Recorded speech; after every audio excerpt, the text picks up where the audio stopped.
On January 29, 2025, the Japan Society of Northern California held its annual Japan Outlook program to discuss prospects for U.S. Japan relations under each country's respective new administrations. The speakers were Glen S. Fukushima and Vinod K. Aggarwal, with Larry Greenwood serving as moderator.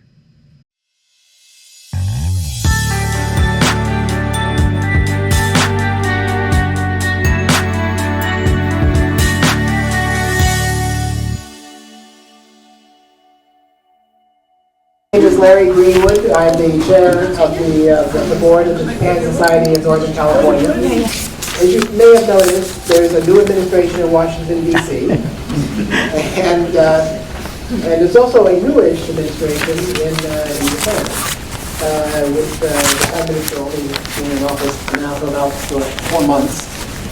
So we thought that we would use this annual session that we do called Japan Outlook, that we would use this year's Japan Outlook program to talk about the obvious question, which is how are the new administrations in Washington, D.C. and Japan going to impact the U.S.-Japan relationship and also the U.S. relationship kind of more broadly in Asia. And to do that, I'm delighted to introduce two of our two speakers, and delighted in part because these two gentlemen are great experts in their areas, but also delighted because they happen to be two of my good friends. And so let me quickly introduce them. Glen Fukushima, who I've known since 1987, so I've been a few years when he was in government. I was actually in the embassy in Japan at the time, and I was in Japanese, we say karamuchi, or I was his control officer in State Department speak. I took care of when he came for negotiations with the Japanese government on trade, when he was at USTR. But he has a varied background. He's been a business executive. He is a incessant commentator and observer. I think probably everyone in the room has already read his things that he's written over the many years. He was, of course, he's been at think tanks. And most recently, he's actually been in government. Are you still in that position as no longer? For the time being. For the time being, as Vice President of the Securities Investment Protection Corporation. So again, government, business, think tank, and a philanthropist. So again, we're very happy. And I should say, the most important position that Glen holds is he's a member of the board of the Japan Society of Northern California. Our second speaker is also a good friend, a more newish friend, Vinny Aggarwal, who is a professor of political science at Berkeley and also the director of the APEC National Study Center at Berkeley. And until recently, just until 23, was actually the chair of the APEC National Study Centers of all the United States. So, and is an expert in trade and kind of political economy issues between the U.S. and particularly Asia. So, without further ado, I think we'll just get right into the program because we've got a lot to cover. So I'd like first to ask Glen and Vinny to just give a few remarks, very short remarks about kind of their basic take on the new administration and the impact on Japan and Asia more broadly. And then we'll have a moderated discussion. And then we'll have Q&A, so please start thinking about your questions. So let me ask Glen to start. Glen. Well, fine. Thank you very much, Larry, and thanks very much for hosting this event. So I live in Washington, D.C., and there about 50% of the time, but I'm in Tokyo about 40% of the time, and in San Francisco about 10%. And so I was in Washington at the time of the election in early November, and then in January I spent about 3 weeks in Tokyo, mainly attending the New Year's events, the Shinnenkai. But I did hear Prime Minister Ishiba speak at 2 of those Shinnenkai, and met with a whole host of government, business, political, journalists, scholar types. So I think I've got some recent sense of what's in the minds of people in DC and in Tokyo regarding the relationship. Overall, I'd say that the relationship between U.S. Japan under President Biden and Prime Minister Kishida, now Ishiba, is quite strong. And there's a lot of cooperation on the political, military, economic, cultural, and other fronts. I think when Prime Minister Kishida visited Washington on April 10th and 11th, I was fortunate to be in the dinner that the president hosted for the prime minister on the 10th, and then the lunch that Vice President Kamala Harris and Secretary of State Tony Blinken hosted for him the next day on the 11th at the State Department, where they served California wine. Those went very well, and also the Prime Minister gave a speech at the joint session of Congress on the 11th of April, which was very well received. So, and I don't actually expect there's going to be a lot of change immediately in the U.S.-Japan relationship, although now with the new cast of characters in Washington, what's I think going to happen is that the relation between the U.S. and other countries, whether it's Russia or China or North Korea, NATO, that those relationships may change, and as a consequence, Japan will be affected. But in terms of bilateral relationships, I'm not really expecting that. I mean, the Japanese side really wants to have a meeting between Prime Minister Ishiba and President Trump as soon as possible, sometime perhaps in February. When I was there last week, Japanese officials were telling me that the White House had told them that once the State of the Nation address is set in Washington, that will allow for the setting of the summit meeting between the President and Prime Minister. And then this was confirmed when I met with some people in the U.S. Embassy in Tokyo. So, so I don't expect there's going to be a whole lot of new things immediately. Over time, there could be, and there are a number of issues that we can talk about later. On the Japanese side, my sense is that although the Japanese public, in public opinion polls, I think indicated that they would prefer Kamala Harris over President Trump by about 70 to 30% margin in public opinion polls. And there's a lot of anxiety in the media. If you go to a bookstore in Japan, you can find probably 25, 30 books on Trump in Japanese, as well as a lot of translations of books from English. So there's a lot of uncertainty. But my sense is that with regard to the professionals in Japan, the government officials and politicians who deal with the United States, they're actually not so worried, because actually they feel that they know Trump better than they knew Kamala Harris.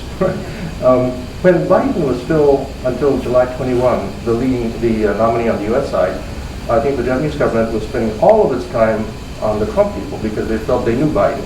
And if there was a Biden second term, they'd just deal with the same crowd. But July 21, when Biden withdrew and Kamala Harris entered the race, then the Japanese, we had to recalibrate and try to figure out what kind of administration the Kamala Harris administration should be. But with Trump, they've already dealt with him for 4 years. And although the Japanese side doesn't have Prime Minister Abe, who handled Trump reasonably well, still, I think they feel they know the Trump people. And Mr. Takao, the interpreter who did all the interpreting for Prime Minister Abe in every single meeting, every single golf game, every single telephone call, including the November 17, 2016 meeting at Trump Tower. Mr. Takao is back on the job in the foreign ministry. He probably knows Trump better than anybody in Japan. So I think the Japanese are pretty much prepared to deal with Trump. And but there are specific issues, including Nippon Steel, proposed acquisition of U.S. Steel, and other issues that can, there's host nation support, there's defense budget expenditure increase that the Trump people may ask for, a number of other things on sanctions on China. So there are specific issues that we can talk about later, but overall, I'm not expecting a huge change in the relationship. Great, thank you very much. After listening to you, maybe I should become more optimistic, but my remarks are actually somewhat pessimistic. So we'll see. But I'd like to thank the Japan Society for inviting me to this event. So I'm going to break down the issues in terms of, I'm not really a super Japan-focused specialist like Glenn. I work more on the Asia-Pacific more broadly. So I'm going to talk more generally about U.S.-Japan relations, and I'm going to talk about regional agreements, and how those might be important for Japan's strategy of diversification. Larry asked me to explain all the acronyms I was going to use, so that might be a little boring to talk about CPTPP and RCEP and the Quad and all that. So I'm going to be a little more detailed than Glenn. So sorry about that, but I think it may be helpful. So when we have the interaction, the discussion, when I refer to all of these acronyms, we'll know what you're talking about. So first, with respect to defense, I think Trump is going to continue to press the Japanese on increasing their defense spending. In the previous administration, he was pushing for 2% GDP spend as a percentage of GDP. The Japanese in 2025 are only spending 1.4% of their GDP. And I think the Trump view and some of his associates' view is that all the allies have to come up to a higher level. Some people have said 3%. So I think Japan will be under pressure on that score. I think Trump is somewhat unpredictable on global security issues. We can see up and down and trying to buy Greenland, among other things. So I think the relationship with North Korea, Russia, and other conflicts in the Middle East will affect Japan. And I think Japan is going to face uncertainty with those issues given its reliance on oil in the rim. On the positive side, the Quad, which is an association of Japan, India, the U.S., and Australia, which we'll be talking about at the Asia Society in 2 weeks, appears to be in pretty good shape. It was conceived, actually, and initiated by the Japanese in 2007, and the Quad was formalized in 2007 to promote this free and open Indo-Pacific, and the Japanese like to use that term free and open Indo-Pacific. But then there was a lot of domestic political changes. The Australians pulled out in 2008, and in 2017 the group was revived among concerns about Chinese assertiveness in Southeast Asia and also in the South China Sea. So, but because this is a defensive alliance and it has Australia, India, etc., that the United States tends to have warm relationships with under Trump, Secretary of State Rubio met with the members on January 21, right after the inauguration, and reaffirmed the U.S. commitment to the Quad. So let me turn now to some economic issues. As we know, America First trade policies, and when I tell people I work on the political economy of trade, and they say, oh, that's a new thing, and I said, no, I've been doing it for over 30 years. It's just gotten hotter and hotter because of Trump. And I think that we are going to see some issues with respect to tariffs. As you know, Trump says he's tariff man. And Trump previously had proposed a 25% tariff on Japanese automobiles. I think the United States is quite concerned, or Trump is very concerned about that. And he actually cut a deal asking the Japanese to import more agriculture products in exchange for not imposing these tariffs. Trump has also threatened this very high tariff, 20% across the board and so on, and the U.S. is such an important market in buying goods, not just from the Japanese, but in terms of the supply chains that also send goods to the United States, of which Japan is a part, would be negatively affected. In terms of agricultural markets, I think the Japanese 2019 agreement addressed some of these issues, but I think Japan will face further pressure to open up its market in agriculture, and part of that has to do with U.S. domestic politics and the farm lobby. In high technology, Japan has been making a lot of investments in the United States.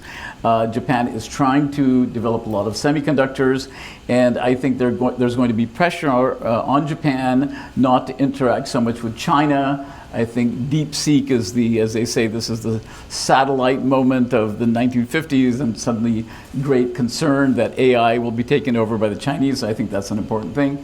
And going back to the supply chains, I think the Japanese invested a lot, and not just the Japanese, many countries invested a lot, including China, in Mexico, with the idea that they would be able to access the American market because of the USMCA, which used to be called NAFTA, which my friends call USMCA, but that's a different issue. And so basically, this kind of development where Trump is saying we're not really going to respect USMCA rules could be very detrimental, obviously, to the Chinese, but also to the Japanese, who have set up their supply chains and trying to get regional content of 75% by operating in Mexico. Now, let me turn now to the mega FTA and broader agreements, and I'll turn it over to Larry. So first is the IPEF. which Biden was promoting. IPEF stands for Indo-Pacific Economic Forum, which was launched in May 2022 in Tokyo. It has 14 members, and most importantly, India is a member. India is not a member of these other agreements, as we'll see. It has a key weakness. I was quite critical of IPEF because it has no market access. So it's not really opening up markets. It's trying to set rules in a number of areas. And given Trump's disdain for approaches that were taken by his predecessors, in this case Biden, I'm not sure he's going to like IPEF much, and he's also much more interested in a bilateral approach to things rather than a multilateral approach. Another big agreement, which is very important, which most Americans don't pay much attention to, is the RCEP, the Regional Comprehensive Economic Partnership, which has 15 countries. It had 16 countries. It had all the ASEAN countries, China, Japan, Korea, Australia, New Zealand, and India. But then India withdrew in 2019 from RCEP. So what is that left? It's left the largest trade agreement in the world, 30% of global GDP and population. It came into force in January 2022. And with the Indians withdrawing from RCEP, it has become very much of a China-dominated institution. The United States is not part of that. And the United States has actually exited other agreements, like, as we're going to talk about very briefly, TPP. And so the TPP, which was the Trans-Pacific Partnership, was started in 2009. It evolved over time. Actually, Bush was pushing TPP. It was a Republican thing at the beginning. President Obama then did it. And it had 12 countries. It had 12 countries. It still has 12 countries I'll come to in a minute. But the TPP was an interesting strategy that Obama was pursuing, which I actually believe in, which is that it was a way, they didn't always say this, of containing China through trade agreements. And the idea was China is not a member of TPP, and then the United States also pursued a very important agreement called TTIP, Transatlantic Trade and Investment Partnership. So Obama actually had a clear strategy of an agreement with the Europeans and agreement with the Asians, minus China. And the idea is it would set the rules for global trade and investment, which was a pretty good idea. Now, as you know, Hillary Clinton didn't do a very good job in promoting TPP, and after the New Hampshire primary, she backed off of TPP. She should have listened to her husband in this case when asked about North American Free Trade Agreement. He had the classic politician line. He said, "I'm neither for it nor against it, but if you elect me, I'll fix it."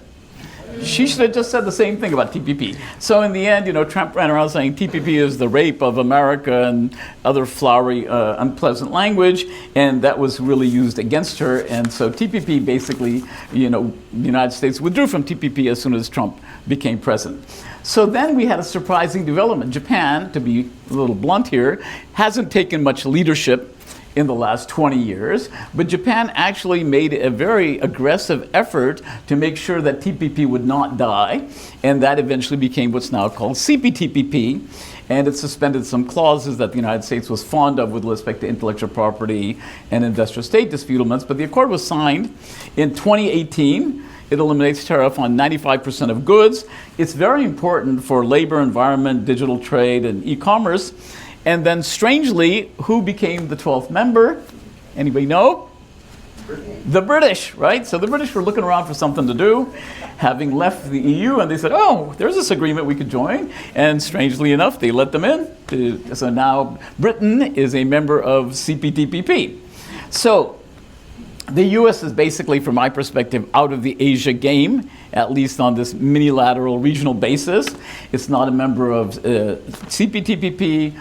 It's not a member of RCEP, and I think IPEF is going to die. So what's my conclusion here? My conclusion is I think the Japanese are trying to read the tea leaves about Trump. Trump 2 may not be like Trump 1. We've seen he's learned a lot. He's much more aggressive in his second administration. And when they asked Japanese businessmen in a recent poll, 74% surveyed expressed concerns that his tariff policies would have a negative impact on their operations. So here's where I differ a little bit in terms of what they're thinking. Now, what do you do when you're Japan? Well, one is the strategy that a lot of other Asian countries are following, which is diversification. And everybody's looking to Southeast Asia, ASEAN, to develop their markets. Now, just to move to the conclusion, I think that's one strategy, and try to avoid these trade disruptions. And then CPTPP is another example. RCEP is another example. So it's really trying to get away from high dependence on the United States, which is not easy, but you can clearly see not just Japan, but Korea, Thailand, many other countries in Southeast Asia trying to move away. So what's the end going to be? I think Japan is going to have to continue to face a very delicate balancing act, both in security and in economic affairs, and I think it'll be a rough ride over the next 4 years. So for trade issues, there's, I guess, two threats to Japan. One would be an across-the-board tariff that they would get caught up in. But as Vinny mentioned, there may be also bilateral trade issues like increased ag access. What's your sense, both in terms of the level of risk that Japan faces in terms of getting caught up in a trade conflict, whether it's one of those scenarios, and what do you think the Japanese reaction might be if there is either across the board or a push to reopen negotiations on ag access to Japan? So the first thing is that Trump is very unpredictable. So it's very difficult to predict, but it is intentional unpredictability. Because as he wrote in the Art of the Deal, he says when you're involved in negotiation, you're in a strong position by keeping the other party guessing. You can't let them know what you're thinking and what you're going to do. And so that's the unpredictability is one of his tactics. On trade with Japan, I'm not expecting that it's going to be a high priority for the U.S. administration. There's certainly a risk of that, and there's. One of the issues has to do with bilateral trade imbalances, which Trump has been obsessed with since at least the 1980s. But clearly right now it's China that has the bilateral huge imbalance. Vietnam actually is growing, and Vietnam could be a target, I think, for the Trump people. Japan, I don't think on the bilateral imbalance side is such a huge issue or priority for the Trump people. But automobiles is an issue that also, steel and automobiles are the two issues that in the 1980s Trump was very obsessed with, in addition to the bilateral trade imbalances. So, but here again, Elon Musk, who's presumably advising Trump on issues such as automobiles, and so it's hard to predict. On the agricultural side, I think that Vinny's right that there's always the desire for American agricultural interests to export more to Japan. But, Japan is a shrinking population, and it's a practical market that it used to be.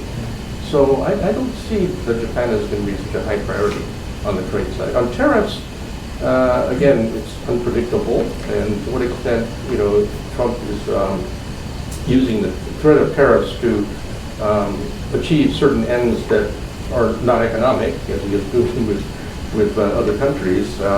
It's hard to know. But fundamentally, I think the Trump administration is focused on domestic issues, whether it's some of the domestic issues, for instance, deporting undocumented immigrants does have foreign policy implications. And tariffs also is something that is a very high priority for Trump. But in terms of, if you think of foreign policy, I think it's Russia, Ukraine, the Middle East, and China and North Korea. And there's already rumors that Alex Wong, who used to be Deputy Assistant Secretary of State in North Korea, is back at the NSC now, and he's since several weeks ago apparently he's been discussing with North Korea putting up a summit meeting between Kim Jong-un and Trump. So in the context of all this, I don't think that Japan is going to be a very high priority. Yeah, that's interesting. I want to come back to China and North Korea, but I think you had mentioned it also in the previous discussion that we had, was that at this point, Trump was already 8 years ago talking about Japanese trade barriers, the deficit, bouncing, this test of bouncing bowling balls off of cars, and kind of crazy stuff about Japan trade. He hasn't been doing that recently, so it's he has been in some ways he's been updated, but also I think maybe it's because for him tariffs is actually more of a domestic policy than a foreign policy. So it's really about trying to get revenue so he can get his tax cuts for the rich folk. And so in some ways, I think that's how he thinks about it more than a foreign policy thing, other than a lever to get other non-economic things out of Colombia or Mexico. Vinny, what's your take? You did mention that you think that ag might. Yeah, I mean, what about actually? Can you talk a little bit more about what you think the Japanese business dealings are going to be? Because they're obviously very much more invested in Mexico, and if we do have tariffs in 3 days, Saturday, this is going to be a big deal for Japanese car companies. Yeah, I think it's naive to think that because Trump is so focused on China, that this will be great for Japan because it won't be in his crosshairs. Weirdly, Trump is able to do many things at once. He can go after the Colombians, he can go after the Danish against Denmark on Greenland. He's going after our staunch allies, the United States, the Canadians and the Mexicans. And so I'm not saying that he's necessarily going to impose auto tariffs directly against the Japanese, but Japan operates in a global economy with very extensive supply chains, and so high tariffs. I would disagree with you. It's only about domestic revenue raising. Revenue raising. I mean, he sees it as a foreign policy tool. He sees it as a tool to get rid of bilateral balances. He says that explicitly. Tariffs will be used until you will be beaten until the balance improves. I mean, that's basically his view, right? We'll keep using tariffs till the bilateral balance is zero. And so I'm not so sure I would be so optimistic that we can count on China being the only target in this respect. And I think the Japanese did invest a lot in Mexico, as have other countries, the Chinese also. And these restrictions we'll see on Mexico will be redound to Japan's detriment. So if we just look at the bilateral relationship and say U.S. Japan trade, that's maybe less important than U.S. China and so on, I don't think that's the way to look at it. I think we need to think in terms of supply chains, which global supply chains, which free trade agreements do the Japanese have, and I think the Japanese will have a concerted effort to try to link up more with Southeast Asia, look for markets elsewhere. They have a warm relationship with India. They're trying to sell a lot in India. So I think they are strategically thinking about diversification. Maybe, Glenn, could you maybe expand on that a little bit as well? I mean, you talked to a lot of government officials. How big is hedging for them on the economic side? And is this something they think about a lot and act on? Well, Vinny is right that Japan has been pursuing a diversification policy, but that's from at least 2016, if not before. I think you can find statements by the Japanese foreign minister, or Meiki minister, and NSC. I mean, Yachi was making these statements several years ago about how Japan needs to diversify. And so politically and economically, there's no question that the dependence on the United States is seen as a potential liability. And so, especially since 2016-17, there's been a real effort to diversify. I guess I don't disagree with a lot of what Vinny's saying. It's just that I think in the general scheme of things, if you look at the overall picture, I just don't see Japan as being such a point where the administration is going to put a lot of priority on. But the Japanese clearly are hedging. But one of the things that I think the Japanese feel maybe comforted or confident about is the fact that Marco Rubio, Secretary of State, is known as a very tough guy on China. I remember in 2016, during the presidential campaign, that many Japanese were hoping for Jeb Bush to become president because of the whole connection with the Bush family. But when Jeb Bush withdrew, around that time, Marco Rubio was visiting Japan as senator. And in some press conference, he said, the United States' official position is that we recognize that Japan has administrative rights over the Senkaku Islands. But I think the U.S. should officially say that Japanese own the Senkaku Islands. So they got this huge wave of support for Marco Rubio. He became the favorite among those in Japan who were concerned about China. And so again, I think among all the appointments, the fact that Marco Rubio is Secretary of State is very comforting to Japan. Number two, the fact that Mike Walsh is then a C director. He also has a lot of ties in Japan. His wife studied in Japan. They're involved with the U.S. Japan Young Leaders Program of the U.S. Japan Foundation. Also, Secretary of Treasury. He also, Scott Desai, is someone who knows Japan quite well. A lot of government officials as well as bankers know him. So these three positions, Secretary of State, National Security Advisor, and the Treasury Secretary, are all people Japan feels very comfortable with. Now, Hegseth is a unknown quantity, the Secretary of Defense, who just was confirmed. But I do recall that in the confirmation hearing that he had, Senator Tammy Duckworth asked him, Mr. Hegseth, how many countries are members of ASEAN? And his answer was, I'm not sure how many countries are members of ASEAN, but I do know that Japan, South Korea, and Australia are allies of the United States and Asia. Now, none of those countries are in ASEAN, so I guess it showed how much knowledge he has about ASEAN. But the guy who's going to be the Undersecretary, I think, at Defense is someone that Japan knows. So, I really do think, and then George Glass, the guy who is going to be the next U.S. ambassador to Japan. He hasn't been nominated yet, but Trump mentioned several weeks ago that he's appointing Glass. Now, Glass is someone that Portland, Oregon, banker, financier, big donor to Trump. As a result of that, he was ambassador to Portugal in the first Trump administration. And the U.S. Embassy in Tokyo is working closely with the U.S. Embassy in Portugal now to prepare for Trump's Glass's arrival. You will know as a former embassy person. But the thing about George Glass is that while he was in Portugal, he was very tough on China, trying to get Portugal to not buy Huawei equipment and really be tough on China. I assume he's going to try to do that in Japan as well. But he also has a son who lives in Japan, who teaches English apparently. So I think all of these, I think the Japanese put a lot of weight on the personnel of who's going to be in what positions. And, from the looks of it, it looks pretty good for Japan. So I don't have the sense of, I think the business community certainly, there's a lot of uncertainty about tariffs. And certainly, the officials are concerned that company may be doing things that are disruptive of the current situation. But overall scheme of things, I think Japanese feel pretty confident.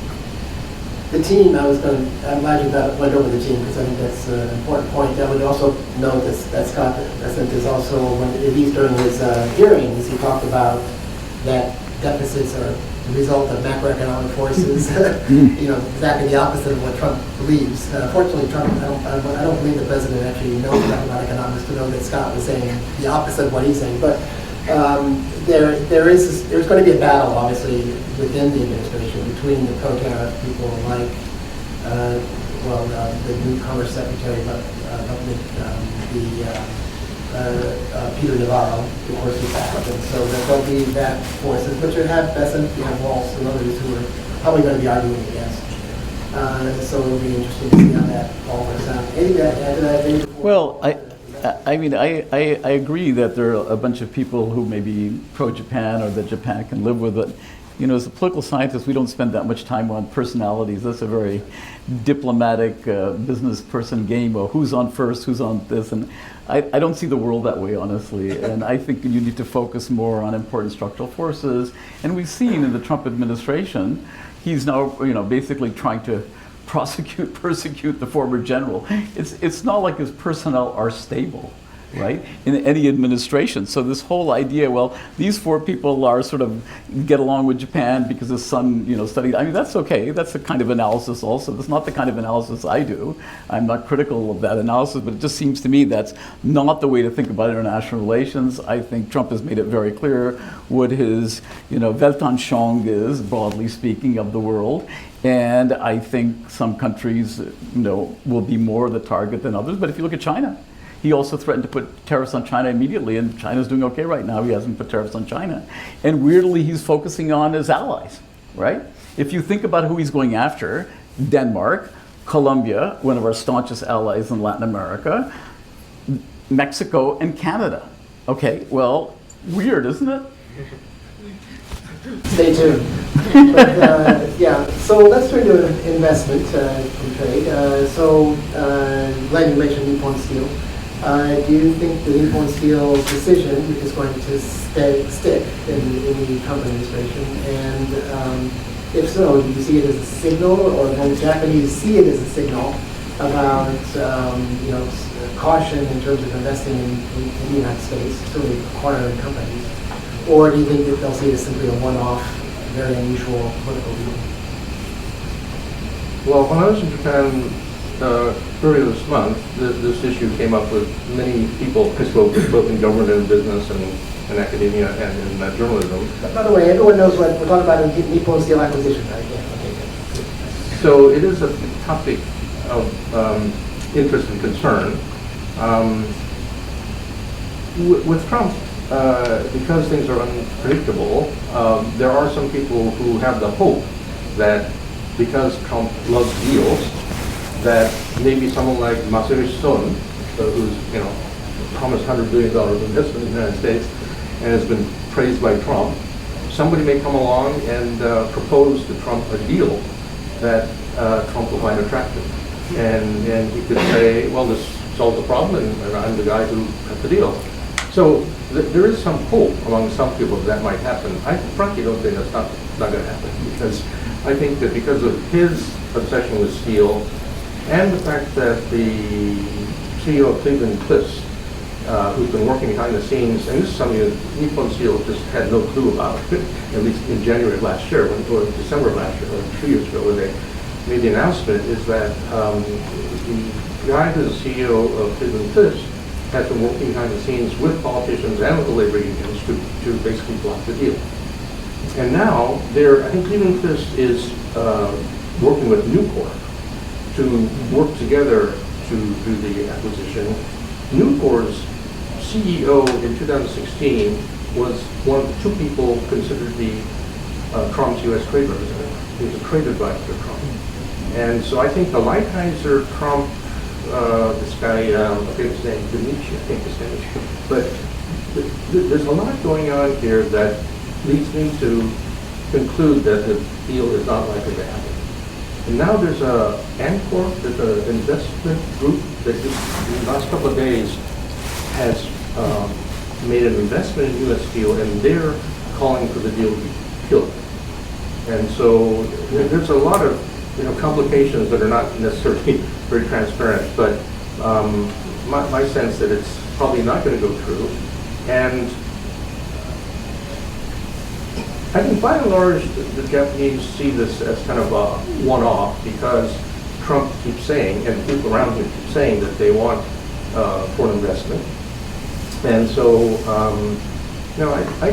I don't anticipate that it's going to be have a huge chilling effect on Japanese investment in the United States. But I think Japanese companies will probably be more cautious and try to understand the political environment more, because certainly when I talked with Nippon Steel people back in January last year, it was remarkable how little knowledge they had about all the political ramifications of presidential election year, Pennsylvania being a swing state, Hillary Clinton lost by 45,000 votes in 2016, Joe Biden won by 81,000 votes.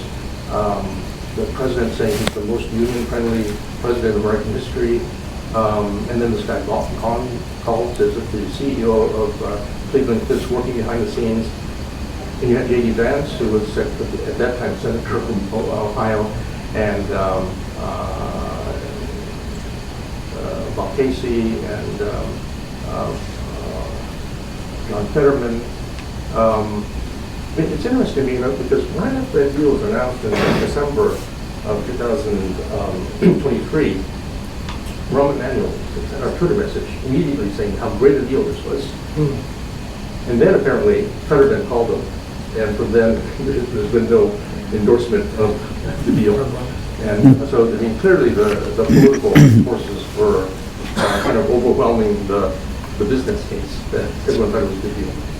And that Well, I think one needs to look at sort of the structural change in the United States in terms of our perspective on the new liberal international economic order, which we created, right, with the WTO, IMF, World Bank, and so on. And there's a remarkable consistency that is bipartisan. So after 2016, you had Trump being very protectionist. I was actually one of the advisors to the Biden administration on trade before he was elected. It turned out I was one of 140 advisors, so I was in a very large group. And I remember I said, I'm so glad that Biden will become president potentially, because now we can go back to the TPP agreement and the TTIP agreement. And somebody says, that's a very old-fashioned way of looking at trade. Under the Biden administration, we're going to have a new approach to trade. At which point I said, is that called protectionism? And the advisors went down to 139. I was no longer an advisor. So I think we need to look at the secular shift in the United States with respect to trade restrictions, which we've seen since. There's very little difference between what Biden did on trade and what Trump did on trade. Biden essentially followed his policies. On China, he did not lower tariffs. He did not appoint appellate court judges to the WTO. And we should also remember that under the first Trump administration, we had the passage of FIRMA, which is a Foreign Investment Risk Review Modernization Act, speaking of investment, and it was bipartisan. It was very bipartisan, and everybody is very now concerned about, it's what we call CFIUS on steroids. CFIUS is the Committee on Foreign Investment of the United States, and they are now looking at all of these investment deals very carefully for national security concerns. So I think we need to see there's a systematic secular shift in our policies towards the rest of the global economy, and many countries, some may have free-ridden us and done other things. I'm not completely in favor of that neoliberal economy, but I think we need to see this is a secular shift in American policy. By the way, the Japan Society will be hosting a program just on Nippon Steel and U.S. Steel transaction on February 20th here in the city, so stay tuned for that. So let's turn to China. Because that is clearly a priority, both economically and for security reasons for the Trump administration. How does that play in the U.S.-Japan relationship? You've already mentioned that it may take some pressure off of Japan because our attention will be China. But there also could be more pressure on Japan to join more aggressive actions vis-a-vis China. And you could actually look at it the other way, and there's even a possibility that if, in fact, Trump cuts a deal with China, that could actually kind of freeze Japan out and cause Japan harm or worries as well. During the first Trump administration, Japan did feel, I think, a little bit frozen out of the North Korea talks. And I guess so. I wonder whether that's also going to be a concern this time around, both in terms of China relationship, but also possibly North Korea as well. Again, Trump is unpredictable, and so not clear. During the Biden administration, I think there were 4 occasions where Biden said publicly that if China uses force to try to take over Taiwan, that the United States will come to the defense of Taiwan. In each case, the White House issued a clarification that this does not mean that there's any deviation in U.S. policy. So I think they were trying to sustain the strategic ambiguity that was the policy regarding Taiwan. Now, Trump has not come out ever saying what the U.S. would do if China would use force to get Taiwan. So that's a big uncertainty, I think, that people in Japan have. And because Trump is prone to deals and prone to like strongmen, like Putin, like Kim Jong-un, if a good deal is offered, he may bite. So that's always a concern. As you say, with regard to the potential for additional sanctions against China, with regard to especially restricting whether it's semiconductors or supercomputers or telecommunications or other equipment, I think there's a possibility that the U.S. will require or ask or demand that Japan go along. And so far, Japan has been reasonably cooperative with the United States, but I think a lot depends on how much the U.S. asks for. And you and I remember back in 1987, there was the COCOM incident where a subsidiary of Toshiba had sold silent propeller technology to the Soviet Union, and that resulted in sanctions that the U.S. put on Japan for that. And a little goose part of the Commerce Department having discussion with Makoto Kuroda about that back in He smashed the boombox on the steps of the Congress. That's right. Helen Bentley and those guys. Yeah. So there, I think there is a concern on both on the economic side and on the security side about what Trump may do regarding China and with Taiwan. And as you say, the nightmare scenario, I think, for Japan is for the U.S. and China to have a G2, to get along so well that it kind of marginalizes Japan. So I think from Japan's point of view, their preference is that there be some tension between the U.S. and China, because if there's some tension between the U.S. and Japan becomes more important for both Japan and the United States. And right now, in fact, because U.S.-China tensions are pretty high and expected to get higher, the Chinese are making all kinds of overtures to Japan. They've, loosened visa restrictions on some Japanese tourists. The foreign minister of Japan has gone to China, and there's talk of trying to set up eventually a meeting between Xi Jinping and Ishiba, depending on how long Ishiba passes. So I think that the fact that U.S.-China relations are tense really makes China more friendly towards Japan, and also actually, frankly, makes the U.S. Consider Japan to be more important, because the U.S. needs Japan to cooperate on China. On the North Korea issue, again, it's very difficult to predict, and both,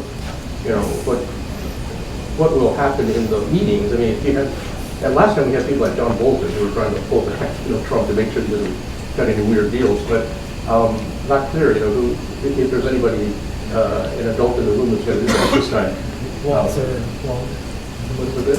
It's going to be Waltz and Alex Wong who are in charge. And Rubio. And Rubio. So, I mean, just last week, I think, in Tokyo, the families of the FFTs were expressing hope that with Trump, because Trump, when he was president, met in 2018 or 19 with the families in Tokyo when he visited. So among some quarters, there's some hope being raised that Trump may do something in North Korea that would be beneficial to Japan. But there's a lot of uncertainty.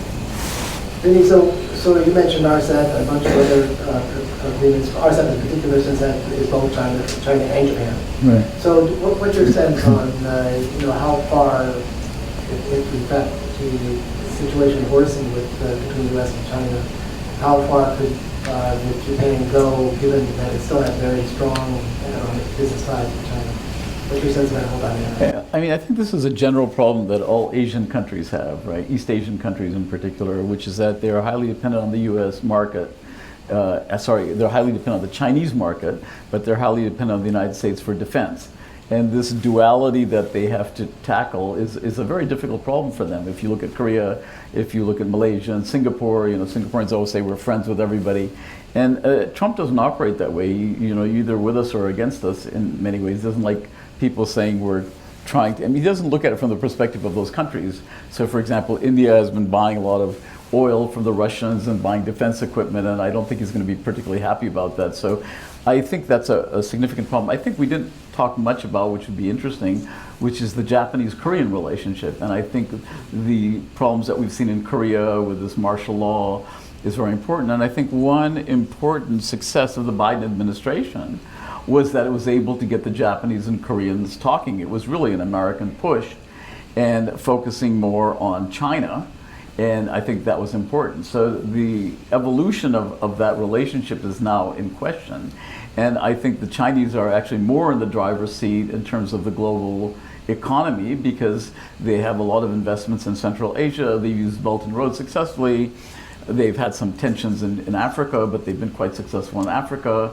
They have the RCEP agreement, which is very, very important because they're not using it just for economic means. They're also, it's economic, both trade and investment, and it has a security dimension to it. And I think that's a very important thing. So thinking about it from an American perspective, I mean, we're really out of the game. And I think as Asian countries realize that the United States is out of this game, they're going to have to make their own deals, and they will make those deals. I mean, that's why India is friendly to Russia, because it needs alternatives vis-a-vis China. That's why the Japanese are quite trying to be friendly to China. It makes some sense for them. That's why the Japanese are focusing a lot on Southeast Asia. So I think there was a very good article written by one of our PhD students and my colleague, I think 15 years ago, A World Without the West. And now I would put Japan maybe not in the West anymore, moving over to the East. And so in this kind of a world, it seems to me that the United States will be out there, and the Europeans might cut some deals with Asian countries. Already the UK wants to be, it became part of CPTPP. So I think everybody is looking elsewhere. And we always think of it from the American perspective, but if you look at Latin American countries, they see no reason why they should be so reliant on the United States. BYD is selling electric buses in Chile, and why would they want to buy electric buses from Chile, which electric buses from China, which are excellent? So I think a lot of these Latin American countries are also beginning to rethink their relationship with the United States, and it didn't particularly help that Trump used tariffs against Colombia in this aggressive way that he did. And Latin Americans look at the United States as kind of the imperial power, which we were for many years vis-a-vis Latin America, and that may be coming back. So those countries have to make a choice, you know, between, maybe they see two devils, but they have to choose between the two of them, and they try to maneuver between the two of them, the Chinese and the Americans, which are the two superpowers, basically. And I think that uncertainty for middle powers will continue. Well, there's some observers who would note the imperialistic tendency of President Trump and also President Xi. So the G2 could be the new imperialism. I'm going to ask one more question, and then I'm going to turn to you all for questions. So please start thinking of the questions. It's not really a question. It's really actually more of a. You've been kind of actually Glen's been a bit more optimistic, but it's kind of negative. And my last thing is, if everything went right in a certain area, what's the opportunity for something to come out of the next 4 years, particularly in the context of the U.S. Japan relationship or the U.S. Asian relationship, that would be a good thing, that would actually propel us towards the future? Are there potential for actually something positive coming from all this chaos that the president loves to inflict? We didn't rehearse this one at all, so that's a little unfair to push this on you guys. But well, is there an opportunity out there that might surprise us all? Well, I haven't given much thought to this question because I think, you know, cutting our losses and preventing as much damage as possible is probably the view that I have. And I think, you know, Vinny's absolutely right that to the extent that the U.S. is trying to push around our allies and especially getting out of international organizations, whether it's the WHO or maybe the WTO or maybe NATO, Paris Climate Accord, all these international organizations and groups. I think the U.S. is basically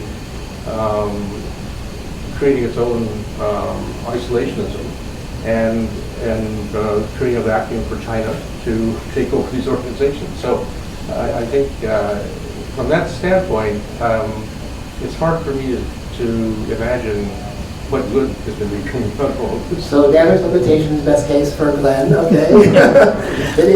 Well, the best case is that when the TPP was being negotiated, I don't know, you probably remember this, and somebody said, well, we can get it passed, we just have to rename it the Trump-Pacific Partnership. So there is hope. If we just start renaming agreements after Trump, I think he might be more amenable to signing some of them. So he doesn't like international agreements, right? No, he doesn't like them, but maybe if they had his name on them, he might like them. So we'll see. I'm joking somewhat. That reminds me. Okay. The one ray of hope is that some people say, and nobody knows this true, he really wants to get the Nobel Prize For peace, yeah, that's Yeah, true. And because Obama got it for one. And so if that's true, then, maybe there is some, whether it's with North Korea or with Middle East, or whether it's send Jared Kushner out to, cut a deal with Middle East, that is some ray of hope. If it's true that he really, really believes that as a legacy he wants to get the Nobel Peace Prize, that will motivate him to do something positive. I agree with Glenn. Let me open up to you all. My name is Susan Quick, and I'm with a company called Vertivis Technologies, or a fintech company. I have a question around, it's a Silicon Valley kind of company question. Right now, Trump has his oligopoly, everybody talks about. He has all the tech bros of these big companies. What is your take on innovation between Japan and the U.S., particularly around the small startups that we have in Silicon Valley, considering that people are talking about tariffs, people are talking about all of the technology going back and forth, when they have these big tech bros that are with them right now and espousing various policies. So potential for more cooperation in terms of innovation, spurring innovation, technology cooperation. I personally think that there are good opportunities, and the reason that's where I would be optimistic, and I think the reason is because since investment is now being reviewed systematically for potential threats, I think China is clearly viewed that was the target of FIRMA. So if Japanese investment comes in some of these technologies, I think the administration might be very positive, and some of the tech bros might be quite happy to get some of that money. So I'm not sure that that's going to be a big negative. I think I think the Japanese have an opportunity to continue investing. I mean, it's one thing to take over an American steel company, right, which is seen negatively. It's another thing to have greenfield investments, which I think the administration has made very clear. Trump has made it very clear. If you invest here and make stuff, I'm going to be happy with you. And that's what he says. And there's no reason not to believe him on that one. So it'd probably be less greenfield and more VC type of investments in American startups. But I still think the point stands. I think you're right that I don't think the Trump administration will have a problem with that. Yeah. And the Japanese have had much more of a free hand in Silicon Valley. The Chinese basically have left. I mean, 3-4 years ago, when FIRMA came in, basically drove them out. It's hard for a Chinese investor to invest here. What do you think? Yeah, no, I agree with about the potential. I also think that, especially it's an area that is still sensitive in Japan, but I think has some potential, is defense technology. And all the stuff that's going on in Silicon Valley that has defense-related implications. And I've heard, actually, recently that there have been some teams that come from Japan, Japanese government, to look specifically at defense-related technology here. That's a great point, and that should resonate Because with in addition to raising the defense budget, there's been a long interest in the Japanese industry of being able to export arms, which so far they haven't done much of. It was actually illegal, but they did free it up about 7 years ago. So yeah, they changed some of the rules, and there was a real push to try to get Japanese submarine, Australia to buy Japanese submarines. And so I think there really is an interest in developing defense-related technologies that, both for cooperation with the United States and probably with Britain and Italy. I mean, they're joint, the next fighter, the interceptor with Britain and Italy and Japan. And Japan is supposed to be taking a leading role in that. So I think that defense area is one in particular where I think there's a lot of potential in Silicon Valley. It's not a start at Silicon Valley point, but the other area where there's a lot of common ground with the Trump administration in Japan is energy, and in particular LNG. So the Biden administration has been discouraging Japan from developing LNG. That will not be the case with this administration, and they will be reversing that and be looking for a lot more LNG investments and opportunities in the region. Sheridan Tatsuno. I used to work with Bechtel in energy, so you're right up my alley. Following up on your comment about energy, Trump is pulling out of the Paris Accord and all the green energies. But what I see coming is more not about policy so much, it's more about economics.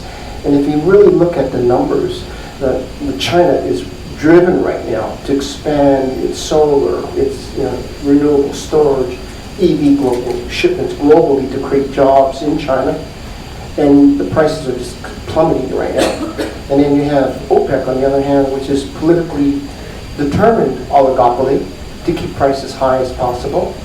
But eventually, one thing that we have always seen is that lower prices will, undercut. So I see a OPEC versus China shakeout in over energy, not so much climate. And how do you see that playing out over India, because it's a major energy consumer, and they're trying to figure out how to decarbonize too.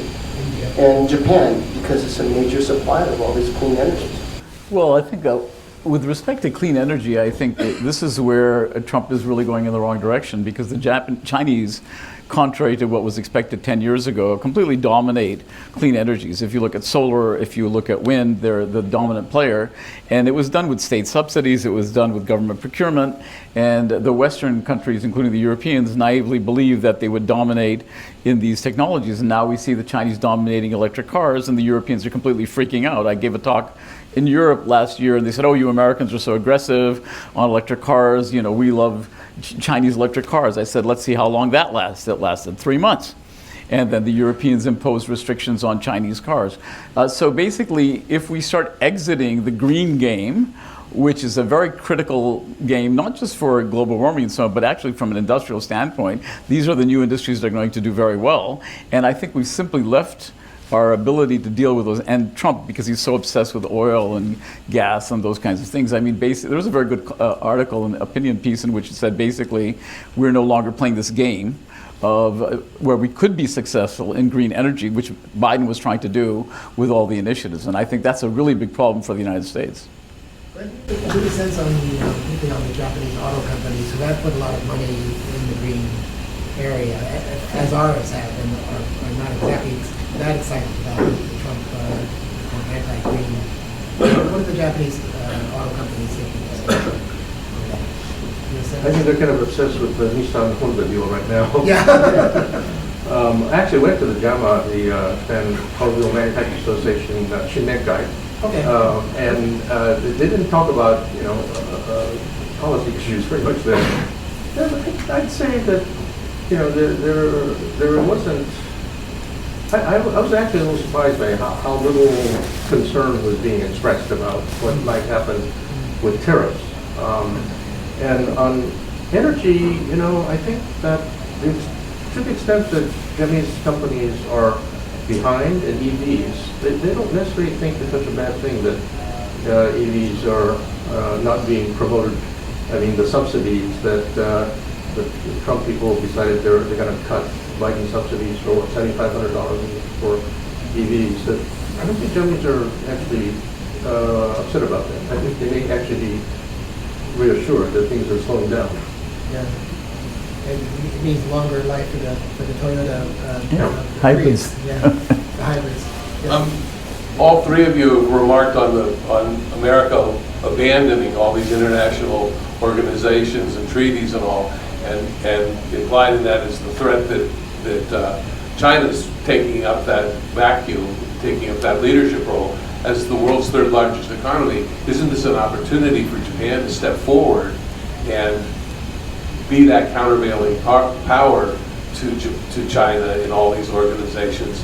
But does Japanese politics have any interest in taking a leadership role? Well, I'll just say one thing. I mean, I think we have to look at the Japanese did play a very aggressive role in TPP when it started falling apart. And okay, it was in their interest to do that. It wasn't necessarily public goods, but the Japanese have been shown a lot of interest in international organizations and public goods, and they have been a counterforce to China. And so I think there is hope on that. I think that's a good point, that there is hope that since the United States is sort of faltering in our commitment to international organizations, but the Japanese are very interested in those organizations. So I think there is hope that the Japanese will pursue that. And they've been able to show that with CPTPP. They've also been very active in IPEF. They were also a big promoter of IPEF. So they do understand that. I don't know, what the Japanese administration is thinking now or what they'll do in the next 6 months to a year. I think they're probably waiting for things to shake out with what Trump is doing before they decide what strategy would work to counter China to some extent, but not even countering. In some cases, it would be supporting the organizations that, like WTO, which China is a member of and most countries in the world are a member of. So that is a kind of marginalization of the United States, which is problematic from our perspective. Glenn, could you actually answer that a bit more broadly, not just international organizations, but also this Japan's taking more of a leadership role in the region globally? People said that Abe did that during the first Trump administration. Is Japan, can they do the same under Ishiba-san, or is there, to go to the point of the question, is there Japanese domestic political support for that leadership role? So it's an important question, and I think the answer is quite mixed, because I think there are some people in Japan who do believe that it creates an opportunity for Japan, both because the U.S. is so occupied domestically and withdrawing from international commitments, and because China, although it wants to basically say that now they're the upholder of the world, these international organizations and globalism and so forth. So there are some in Japan, and certainly there are some outside of Japan who have those expectations or hopes for Japan. I think that as a realistic matter, it's not easy, in part because of money. Japan has, huge debt and doesn't have a lot of money to be able to use like the Chinese do. And the other is personnel. I think that to take leadership role in these organizations requires people who have a sophisticated understanding of how the world works, and I think that the pool of people in Japan who can do that is rather limited, and it's unfortunate. But there's some individual. For instance, recently I had dinner with Kanda, the former international vice minister of finance, who's taking over as the head of ADB. He's a real, I think, someone that we can expect something to come out of. He's the guy who spent a lot of time at the IMF and World Bank in Washington. He has an Oxford master's degree. He's a very very good government official, but also very knowledgeable about how international organizations work. And actually, I think he has some ideas about, especially green energy, that he's going to try to implement at the ADB. So I think there are some individuals that give me hope that Japan may be able to play those rules. But I think that in terms of if you think about politics, political leadership, that's one of the interesting things. If you think about the 9 who were running for the prime minister of the presidency of the LDP to become prime minister of Japan last time, there were 9 candidates. Of the 9, 7 of them had spent time abroad. There were 4 Kennedy School people like Motegi, Hayashi, Kamikawa, and who's the other one? Kobayashi. And then Kono is a Georgetown graduate. Takaichi Sanai had spent time in Patricia Schroeder's office when she was in Washington. The only 2 people who did not have international experience are Kato Katsunobu, the former MOP official, and Ishiba. And so, if Japan were to have a leader, one example, I suppose, would be someone like Kono, Taro Kono. Speaks fluent English, got his degree at Georgetown, very, very comfortable dealing with international organizations, people from abroad, but he doesn't have the support domestically to become prime minister. And so there's kind of a mismatch there, I think. Some people who can do well in the international scene, but they're not necessarily have the support domestically. So given all this, I guess I think that I'm sorry to go against what Vinny said about that personalities don't matter, that it's all institutions. But it is a real, when I went to Washington, the USDR in 1985, I was told by my boss, who's a PhD in political science, he said, in political science, we always talk about structures, organizations, and we discount personalities. But actually, he said, in the real world of politics, personalities really do count. And I do think that this issue of Japanese leadership, part of it comes down to personalities and having people who can provide that leadership. And I don't think Ishiba's the guy, because he said there was no time to write, doesn't speak any English. And there are very few leaders, unfortunately, at this stage. Maybe 15, 20 years from now will be different, but at this stage, I just don't see that there are individuals who can provide that kind of leadership. Well, on that bright note, Yeah. I'm afraid we're going to call this discussion to a close. We're running out of time. But thank you all, and please join me in thanking our two speakers. I would also like to thank Lotus for providing this wonderful venue and very startup-ish Silicon Valley venue. And I'd like to ask Nakamura-san just to say a few words of closing. Thank you very much for attending the annual Japan Outlook, and thank you for coming to Globis. Maybe you don't know Globis, so allow me to explain who we are. We are the largest business school in Japan, and probably one of the most influential mentors in Japan. I delivered the leaflet, but our president and founder Yoshitopori is coming to San Francisco on Tuesday, April 15th. So we'll be happy if you can come again to hear Hori-san. He will speak about how technology and AI would change the higher education. And also we are providing management courses quarterly.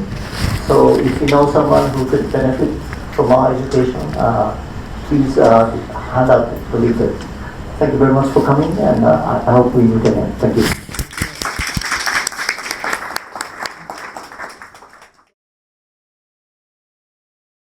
Building bridges between the United States and Japan since 1905. Japan Society.